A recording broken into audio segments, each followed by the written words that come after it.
Hello everyone, welcome to Line Fashion World. Here is another video tutorial on how to cut and sew this stylish long gown. It's a straight gown with velvet bias and net in the front. If this is what you're interested in, please do well to watch to the end. Like and subscribe to my channel. Thank you. I have 6 yards of Ankara fabric here, and I'll also use this net and also this velvet bias. Here I have folded this Ankara fabric into two. I folded this according to the hip measurement divided by 4 plus 2.5 inches sewing allowance. I use 2 inches for sewing allowance and I use 0.5 for ease allowance. Here I'll mark my shoulder divided by 2. The shoulder is 16, divided by 2 is 8, and I added quarter of an inch to it. I'll mark my chest line also. To get your chest line, you divide your bust divided by 6 and also add 1.5 inch to it. Bust divided by 6 plus 1.5 inch. So here I have marked it, and on that line of the chest line, I am going to input my bust measurement divided by 4 plus 2.5 inch sewing allowance. 2 inches for the sewing allowance, 0.5 for use allowance. So after marking it, the same thing I mark on the shoulder, which is 8.25, I am going to input that same measurement on the chest line so that I'll have a straight line and I'll connect it together. So I'll connect from the chest line to the shoulder measurement. I'll input 0.5 here for the shoulder slope, and I'll also take the neck width measurement. I am using 4 inches for the width of the neckline, and for the depth of the front neckline I'll be using 4.5 to 5 inches. This is for plus size. Then for the depth of the back neckline I'll be using 2 inches. So after inputting this measurement, I am going to connect the shoulder slope to the neck width. I am going to input the measurement and I'll curve it. I'll make a curve. So here I have round neckline. So I'm going to take the midpoint of my armhole measurement. So once I get the midpoint, on that midpoint I'll come in by 0.75. Then I'll connect it to the shoulder slope. Then I'll curve the rest into the armhole, the measurement of the bust divided by 4. Where the measurement stop, not the sewing allowance, the measurement of bust divided by 4, so I'll curve it to it. Then I'm going to take the rest of the vertical measurements. The half length I'm working with is 20 inches, and from the half length to the hip I have 10 inches there. That's from shoulder to the hip I have 30 inches. I'm going to input same measurements on the other part of the fabric so that the measurement will be straight and accurate.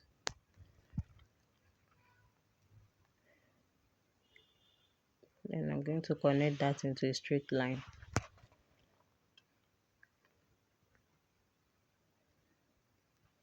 So I'm going to input the measurement of the waist divided by 4, and I'll add 2.5 inch sewing allowance and ease allowance.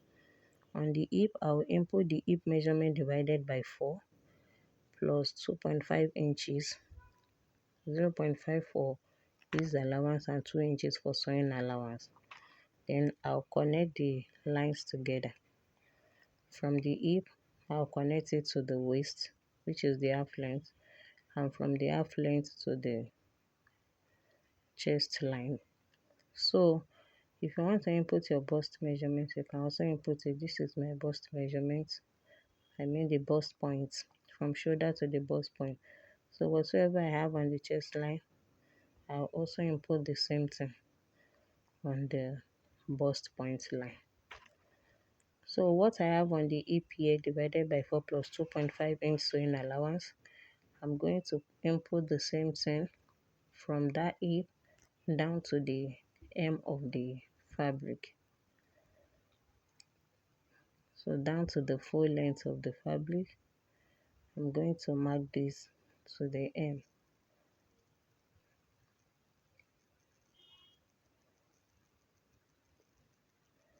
So after marking it to the hem, I'll connect the lines together to join the hip. So after connecting this together, this is what we have for the front. And I'm going to input the length of the gown, the full length of the gown. So you can use your preferred measurement while sewing this. So once they are accurate, I'm going to cut out. I'm cutting for the back first, though I folded it for the front, but I input the back measurement as well, such as the neckline for the back and also the armhole. So I have another fabric folded here. This has two pieces, it's two pieces fabric.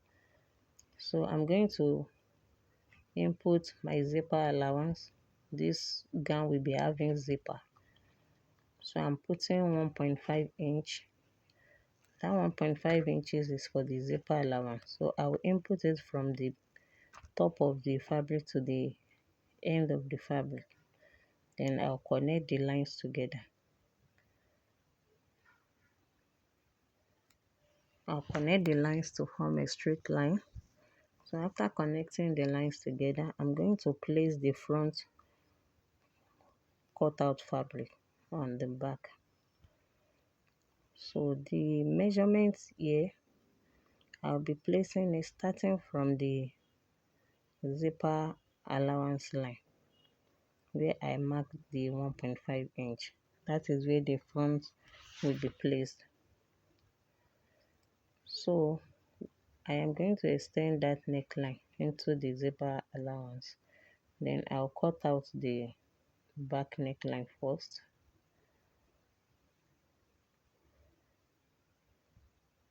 I'll cut the shoulder slope, then I'll cut the front neckline separately. Please do not make mistake to cut the front neckline on the back. So I have this folded fabric, this piece of fabric.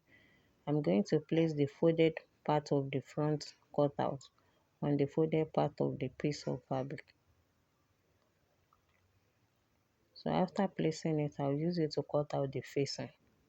So the facing is just like the mini form of the cutout.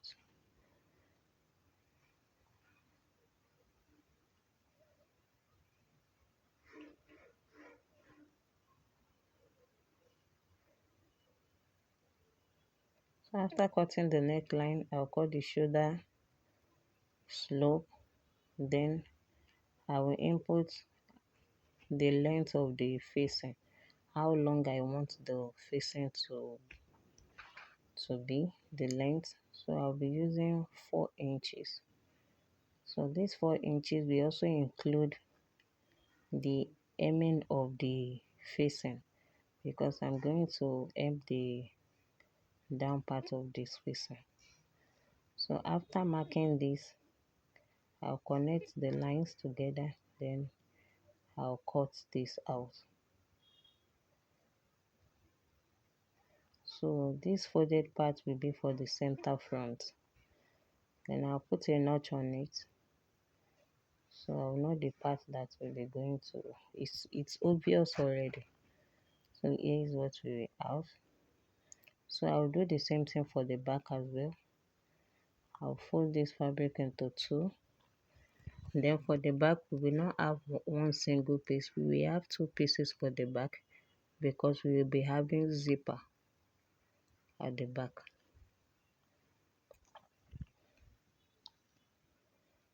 I'll place the back cutout on the facing and cut it out.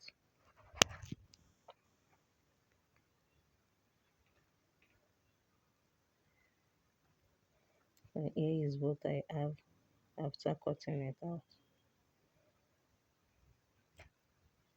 So the net that will be in the front, that piece of net in the front for the design, I'm going to bring out the front cut out. Then I will have this net on fold. I'll place it on fold. Actually, this net I have here, this chantilly net, is not that much, so I join the center front, and because there will be bias on the center front, it will not be that obvious. So I'm marking the midpoint of this armhole. Then from that midpoint, I'll come down by 1 or 2 inches, depends on where you want the net to stop. If you want the net to stop on the midpoint of your armhole, the choice is yours. So from that neckline, I'll be coming down by 16 inches. So that will be from shoulder to 16 inches. So I've marked the 16 inches where I want the 16 inches to be. So I will try to arrange this nail. It's a little bit stretchy. So I'll try to arrange it. So after placing this, because I joined this net on the front part, so that midpoint, the center front is joined together. That is why it's not equal with the M. But all the same, we are still going to arrive at the same thing. So I'll trace out the neckline. I'll cut the neckline. I'll cut the shoulder slope on the net and the armhole part on the net. Just like the way we cut out the facing, but the net will be having this V shape effect on the M part of it. So after cutting this out, so that is how the net will look like on the fabric. So I'm going to unpin this, then I'll place it back to mark where I want it to stop on the armhole part. So after placing this mark here, I will use my ruler to connect it from that armhole part down to where I marked the 16 inches.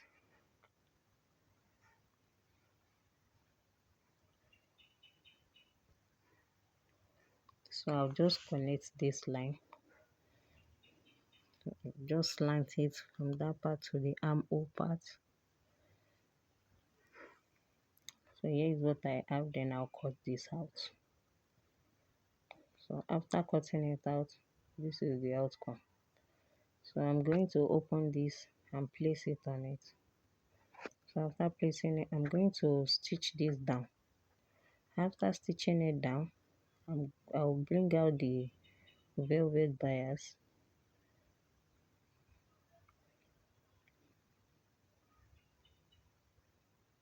I'll place it on that part first.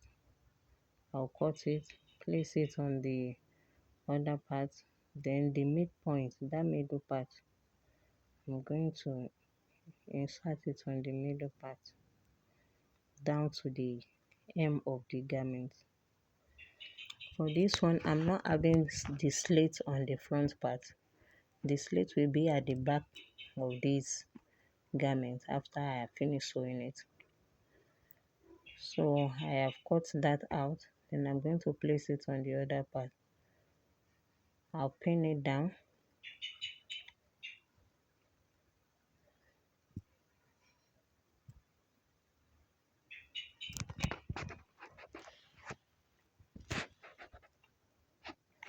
So after pinning this down, I'm going to cut it as well. Then for the center line, I'm going to place the rest of the bias on the center line. So I already have the crease line on the center part, and I have used chalk to highlight the line, so it will be easier for me to sew. Just iron out the crease line and put chalk on it. So this is the outcome after stitching it down. So I'll place the facing on it so that all the rough part will be concealed.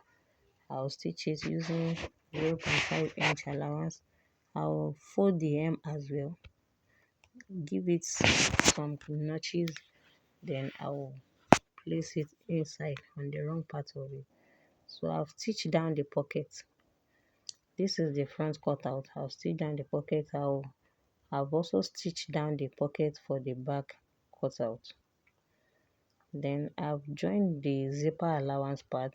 I've placed the facing on the back, and here is my slit. So I've given it a good press. So the next thing is to join the shoulder together. I'll use the facing of the back to conceal the rough edge of the front facing. I'll do the same thing on the other part. Then I'll stitch it down using 0.5 inch sewing allowance. So after stitching it down, I'll shape this using 2 inches. Then I'll turn the hem. After folding the hem, I'll insert the zipper.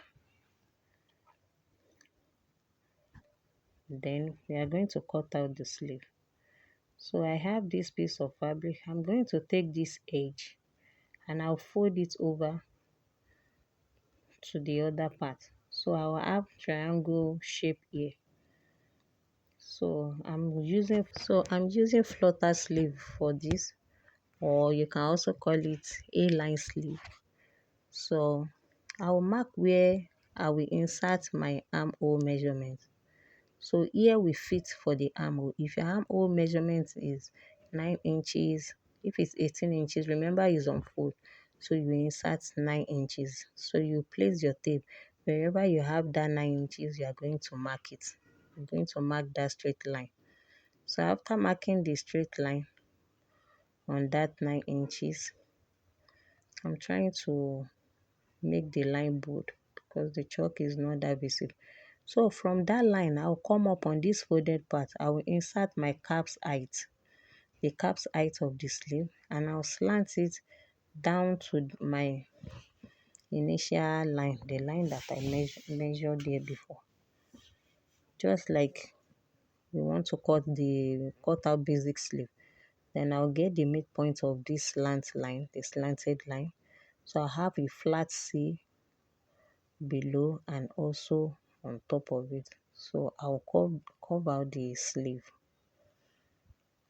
So you can get your cap's height by dividing your bust measurement. Divide your bust measurement by 12 and add 0.5 inch.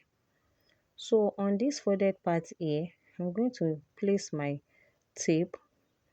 So I'll measure the length of my sleeve. From here, I'll be measuring 16 inches. I want this length of the sleeve to be 15 inches. Then 1 inch for the elastic part that will be at the end. So you will not move your tape away from that edge. So that is how you measure it down to the other side, the open fold of the fabric.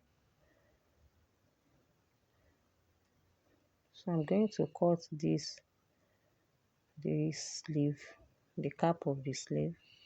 So after cutting it, I'm also going to cut the down part of this sleeve.